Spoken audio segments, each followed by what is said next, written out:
Everyone, today I'm going to talk about hypothyroidism. A lot of people come to me saying that I have hypothyroidism and hence I cannot lose weight, or I developed hypothyroidism and I started gaining weight. So I want to tell each one of you that even though you may have hypothyroidism, you can be as healthy as anybody else and you can lose weight. Yeah.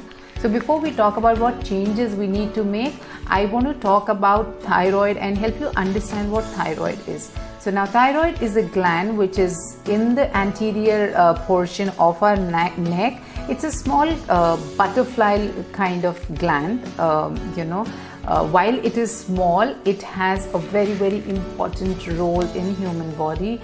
It manages the metabolism of all our cells, carbohydrates, protein, fats, bones. It even manages our thermogenesis. Yeah. Now, a malfunctioning thyroid gland cannot function optimally, and thereby you may have some issues. Your metabolism rate does become slow by 10 to 15% if your levels are not in control. However, we will talk about how to go about it. Now, what are the symptoms when you have hypothyroidism? Like we said, weight gain, sluggishness, mood swings, depression, brittle nails, dry skin, extreme hair fall. You could be feeling very cold when everybody else feels normal, dry skin, heavy periods for women, and infertility in some cases. So these are, a gamut of symptoms that you could feel. The medicine given in this disorder is levothyroxine.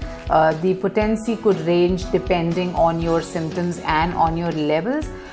Now let's see what are the precautions that one should be taking when you have hypothyroidism. Now, first thing first is that calcium in rich food will inhibit the absorption of your medication, of your thyroid medication. So things which are rich in calcium, like your curd, your milk, sesame seeds, leafy vegetables, you should maintain a gap of about 4 to 5 hours between your medication and your calcium rich food. So let's say if you're taking the medication as first thing in the morning, which usually is, make sure that your calcium rich food comes 4 to 5 hours later. Let's also talk about soy products. That's the second thing in the list. Now, they too can interfere in the absorption of medicine. So if you're taking soy products, within a close gap, the medicine will not be able to function properly. Plus, the soy products have something called phytoestrogen. So they're best taken in limited quantities. And with a gap between the medicine and the soy products. Now, products of soy are, you could look at soy flour, soybean, soy chunks, in the form of nuggets, tofu, soy sauce, soy milk. So make sure that one, you're taking in limited quantity, two, you're managing the time gap well.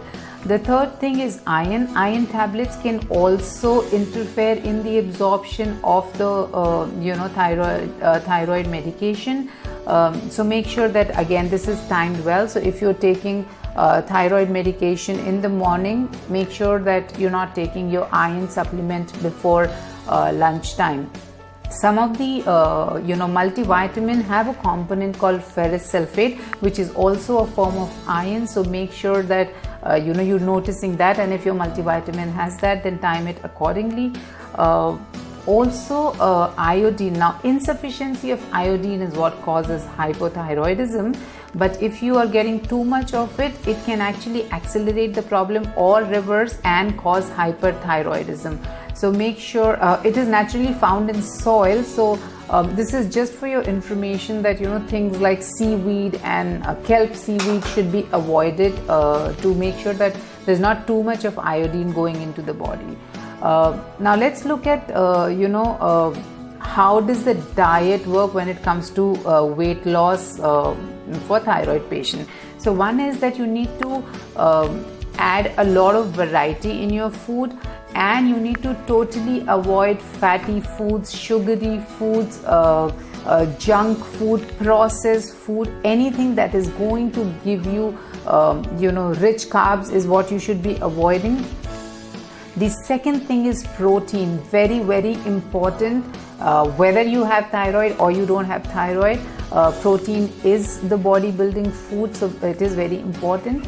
But since you are dealing with hypothyroidism and your metabolism is already slightly slow, make sure that you are finishing your protein intake pre-sunset. So for example, your dals, your meat, your dairy products should be consumed within your breakfast, lunch, and maybe pre-sunset, because protein takes a lot of time to kind of get digested. So if you are having it later in the day, let's say in your dinner, it will not be digested properly. So one, you will gain weight. Two, the next morning you feel very heavy, you feel sluggish. So avoid protein in the dinner or later in the day.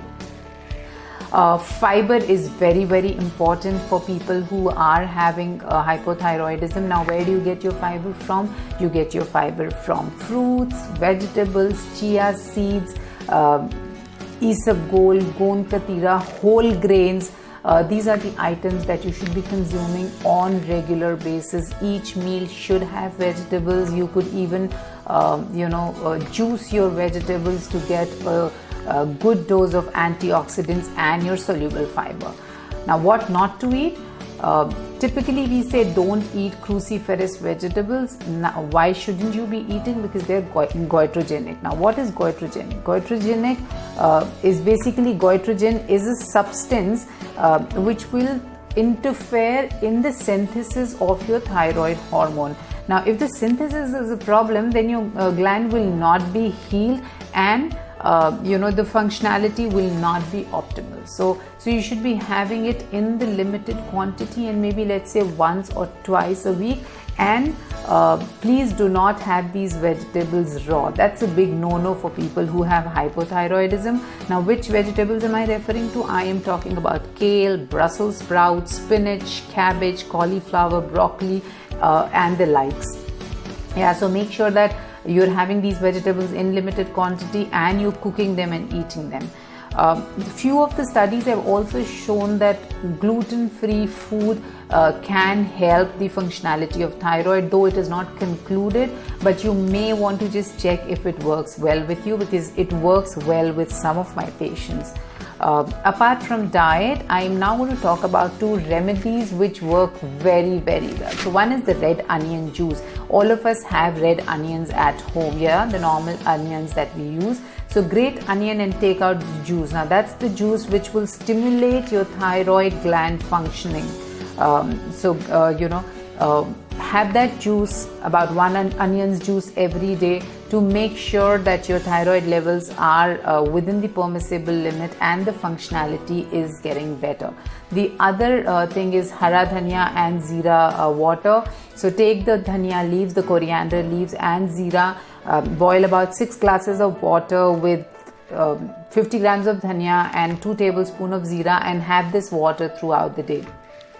The next thing which I keep talking about all the time, and it's the same with thyroid, your sleep is very, very important. Your sleep is important because if you don't sleep properly, you feel sluggish the next day, you have mood swings the next day, and the vicious cycle follows. So make sure that you have about 7 to 8 hours of stress-free sleep. Since BMR is low in thyroid patients, like we discussed, the only way to improve your BMR is to exercise regularly. So make sure about 30 to 60 minutes of exercise every single day to improve your basal metabolic rate. If you have any more questions related to this metabolic disorder or the kind of food you should be eating in this disorder, please put them in comment section or put them on my Facebook page. I'll be able to help you further. Please don't forget to like, share and subscribe. We'll talk again.